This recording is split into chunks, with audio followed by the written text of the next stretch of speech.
संगीन गद्दारी केस का मामला है और आपको बताएं कि सुप्रीम कोर्ट की जानिब से ये फैसला सामने आया है। संगीन गद्दारी केस में साबिक सदर पाकिस्तान परवेज मुशर्रफ का हक दिफा खत्म कर दिया गया है।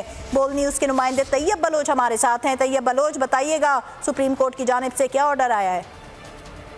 जी, परवेज मुशर्रफ संगीन गद्दारी केस का हुक्मनामा जारी कर दिया गया है। जस्टिस तारा सफदर की सरबराही में खसूसी अदालत के 3 रुकनी बेंच ने आज समाअत की थी और उसके बाद फैसला महफूज कर लिया गया था। और अब जब फैसला जारी किया गया है तो इस फैसले के अंदर वाज़ेह तौर पर ये कहा गया है कि परवेज मुशर्रफ का हक दिफा जो है वो खत्म कर दिया गया है, क्योंकि परवेज मुशर्रफ को खसूसी अदालत की जानिब से मुख्तलिफ बार अदालत के अंदर पेश कर मौका दिया गया था, हम वो पेश नहीं हुए। इसी वजह से परवेज मुशर्रफ का हक के दिफा जो है वो अब खत्म किया जाता है। इसके साथ साथ परवेज मुशर्रफ अब अपने वकील की भी खिदमत हासिल नहीं कर सकते और मुशर्रफ दिफा के लिए अब वज़ारत कानून की जानिब से वकला जो है वो मुहैया किए जाएंगे। अदालती फैसले से कहा गया है कि वज़ारत कानून जो है परवेज मुशर्रफ के दिफा के लिए वकला के नाम जो है